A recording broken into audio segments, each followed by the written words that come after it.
So I'm just gonna like sit here and click the button and we'll see.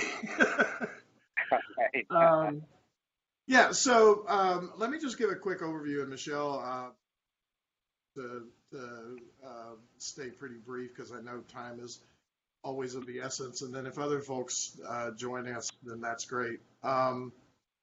The um, the main thing that I really wanted to get into was, and I think this will help with your conversations later as well, is kind of a why us, and then a little bit more about the aftermarket program and the admissions process, and then anything else that you would like to get into. Um, One of the things about Northwood and the DeVos Graduate School is we have worked for a really long time within the automotive industry. Um, and in the last, I would say, 10 years, quite a bit in the automotive aftermarket industry. So we do the University of the Aftermarket trainings. We have had an automotive aftermarket program a few years ago, and the institution as a whole has worked in the automotive industry for a really long time, which we believe also because we have some experts in the automotive aftermarket industry as well, that it lets us create this program that has the full benefit of an MBA, but some aspects of it that focus specifically in the automotive aftermarket industry. At this point, we have about 3,500 graduates from our automotive degree programs, and well over 50,000 employees have participated in continuing education programs. We do a graduate level, we do a GM executive MBA program, which is only for GM employees and dealers. We do, it says dealership executive. Actually, this is a retail automotive MBA program that, again, generally is of interest to dealer, sometimes dealer principals, but usually it's more folks who work in the dealership and in F&I or sales or marketing that have career aspirations or a need to expand their education in an MBA kind of a way. We really focus, all of our programs focus on four primary outcomes. So when our students walk away at the end, they, we have focused not just on business acumen. So we do, if you looked at those courses that were offered, you'll see that a lot of them really do focus on what you would call business. From a standpoint of understanding how finance works, understanding how marketing works, and all of this. But we also really, as an MBA program, have an opportunity to develop and share tools that are in critical thinking and problem solving, decision making, as well as personal effectiveness. So one of the unique things about our program is that combination between the more technical operational kind of stuff, as well as the leadership and management organizational kinds of things, because we want our graduates to be able to take greater positions of leadership. And I think I mentioned in one of the sessions that lots of times what happens is we promote those who are technical experts, but unfortunately have no idea how to lead people. And so we really, quite a bit of time in helping develop that skill set. The global free enterprise perspective is also something that's a part of who we are. We really believe in the free market. We don't politicize it. But our approach to our classes are that way. So, we really focus on this idea of the responsibility of organizations and managers and leaders. We, like in our economics class, we talk about the impact of overregulation. Not that the automotive industry has ever suffered from overregulation, but I just actually at SEMA, I ran into a student And I don't know how you do that when there's 100,000 people there, but I ran into a past student who had run for state legislature because of a push to regulate the sale of aftermarket. Um, Actually, yeah, it was regulate the sale of aftermarket parts. And he decided that, okay, that's enough. Somebody has to, represent this kind of industry. He didn't get elected, but he said that he learned the process and next time around. So, that's kind of how that works. Um, so what we do when you're in this program, you are in a full-blown MBA. So as opposed to some places, our EMBA is only a designation that it's a corporate-focused program. When you walk across the stage, you have an MBA degree. There's nothing less in that degree than somebody who's taking our general MBA. What's different is that in the classes where we can, we use articles, cases, speakers, other materials that come from the automotive aftermarket industry. And then the other part of that is that the class is made up of people who are from the automotive aftermarket industry, which means that there's a lot of application and conversation that's very specific to the industry. There are 5 on-site residencies. There's one each of the first 2 semesters. There's not one in the first summer. There's one then in each of the next 2 semesters. And then that second summer is a week-long business simulation that is a really cool thing and a pretty powerful opportunity to integrate all of the learning that's happened in the course of the program. There's also an applied capstone project at the very end where you take the various courses that you have gone through, the learning that you've had, you identify a problem that exists where you work, and you apply this to apply the learning that you've had to the problem that you are trying to solve right there. And these projects have been pretty amazing. I mean, some of them the students talk about them for a very long time afterwards. They have an impact right away. And generally that impact has been, not generally, every time that I'm aware of, the financial impact of that project on the organization is greater than the cost of the MBA. So that's a pretty cool aspect of the program. You saw these in the brochure. These are the courses that we offer. I'm not going to get into all of them.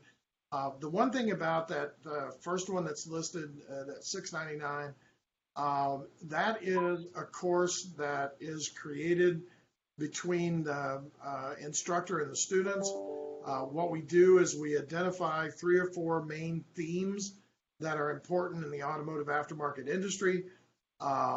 You have an opportunity to choose which one of those themes is most interesting to you, and then you develop a project. Often it's a research looking project, but you develop a project around that issue.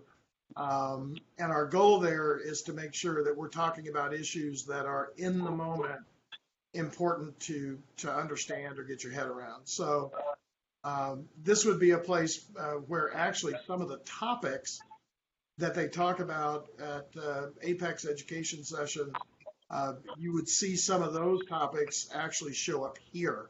And so there might be something about regulation, there might be something about technology,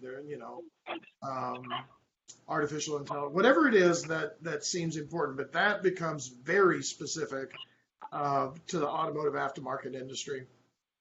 Our process looks at all of our courses annually to make sure that they're current.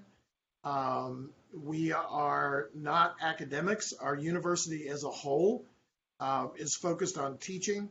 The way that we get promoted and the way that we stay around here for years and years is because of course development and teaching, not because of research and publication. And that's something that we're pretty proud of because that all of our faculty have industry experience and they want to be teaching. They're not. I mean, we need people out there who are doing the research and the publication, but that's not what we bring. We bring this idea of learning and application. So the details of the program, um, it's fully accredited, 36 credit Uh-huh. hours, 2-year program. There are 2 courses per semester, and they're broken into 16-week segments. This is some of the detail. Michelle, I may be stealing some of your glory because it just popped up on a slide. But the next program start is 2019. You'll see there's the Uh-huh. tuition cost. That residency fee is for all of the residencies. So we cover the lodging, we cover a bunch of the meals, and any activities or anything that we do, during that time are covered by that fee. And there are 5 of those. Michelle, you want to talk for a minute about the admissions requirements and so forth? Well, certainly. So the admissions requirements for this program, as you can see on the slide, that we do ask for a bachelor's degree from an accredited institution and providing proof of that. So an official transcript will need to be submitted to our registration department, and that's from any institution. So if that bachelor's degree came from one place, wonderful. If a student started off at one institution, took classes, and then transferred, we're going to need that transcript from both those institutions. We look at a 3.0 GPA collectively. So again, if you have someone that had multiple institutions that they went to, it's a 3.0 out of all of those schools they went to. And then also 3 or more years of professional experience. What we ask for is a current resume, and we'll look at that to see those years of professional experience. So our admissions process is fairly simple, and you have someone like myself to help you along with that. So we do need Okay. our completed online application, and you can see on the slide in front of you that link where to apply right on our website. Now there is a $50 application fee, so that is not included in that tuition amount that was listed a few slides before.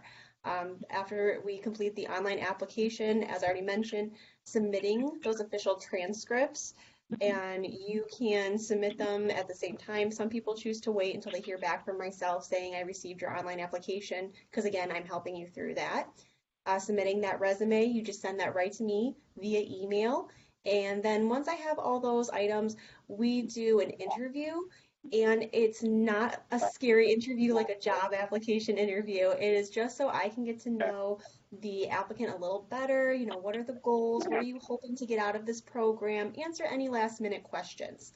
Once we have all of those items taken care of, that application goes through. And also, you'll notice with this application, the GMAT and GRE are not required. So that I know is a huge weight lifted off for many people looking to get that graduate degree, that they do not need to take either one of those exams for application into this program. And actually, Anthony, one of the reasons for that is that we felt and we discovered that interview, it's a lot easier for us to predict somebody's success through talking to them than it is through reading a test score. And in fact, you'll find in our courses, we don't do midterms, we don't do finals, we do other kinds of activities to assess learning, but there's a time and place for tests, but it's not about, in the classroom, it's not about memorizing, it's about learning something that you can apply. And when it comes to the admissions process, it's just a lot more effective to spend time actually having a conversation than it is sweating this idea of the graduate entrance exams. And a lot of universities, like just recently, a lot of universities are starting to also look at that and say, this isn't helping us much. So we have not used that for a long time, and we've been successful not doing it. Okay. Yeah. I'm an old school guy. I'm a little older than probably most of your other students, so I need to look at everything and then decide what I'm gonna which route to take. I'm more of a fixed operation. It'd be better for me to go and look at a whole rounded, with the financial aspect of it, and look at the different areas, just being from fixed operation and seeing where I can grow that and maybe pass on some of that and get other people involved in it to want to pursue that career too. So. Absolutely. Yeah, so this last slide actually gives you Michelle's contact information, Okay. specifically. And we, I think that taking the time to figure out how it fits, and what works. I mean, that makes a ton of sense.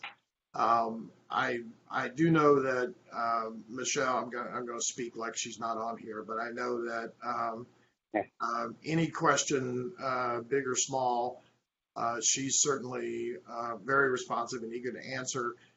If you have any questions about content or anything that you think I can answer, down the road, or if there's other people that would like to speak to us a little more about specific questions or anything, just let me know. I mean, we'll talk to anybody at any point. Yeah, definitely see Okay, my definitely, email yeah. and my direct phone number right there. Feel free to reach out to me with any questions you have, or if anyone you work with has more questions about the admissions process, I'm happy to help answer. If I don't know the answer, I will get you in contact with the person who does. Yep. Okay. Well, I appreciate that. It'll probably be, I'm going to say it's probably going to be a couple of weeks. I'm still trying to get my bearings straight from coming back to SEMA and getting caught up on paperwork and everything. So, Oh yeah, and we have Thanksgiving in the corner. yeah, we have a holiday. can't That's you gotta Yeah, the you year's done with. gotta take a break, Anthony. We have a holiday, and the next thing you know, it's Christmas, and then suddenly it's June, and then we're at Right, SEMA. right. So excellent. Well, thanks. But Yeah, go ahead. I do appreciate all the information and the time that both of you all have taken to go over some of this. Sorry we didn't have more people online with us, but Nope, I guess that's they can fine. watch it later. That's fine. And actually, I think I just wanted to throw it out there for those that were available. We have some others who we're talking to. We actually, there were quite a few that were interested in the program at the end of the session, which for me is a bonus because I just like the stuff I talk about, right? So if I enjoy that setting because it's not I'm more focused on the session and the workshop, and then if folks are interested, that's awesome. And if they walked away from the session with something that they could use, that's great too. So yeah, let us know. Let me know if there's anything. Let Michelle know, and we appreciate you taking the time today. Okay, sounds good. I appreciate it. All right, thanks, Anthony. Thank you. Bye, Michelle.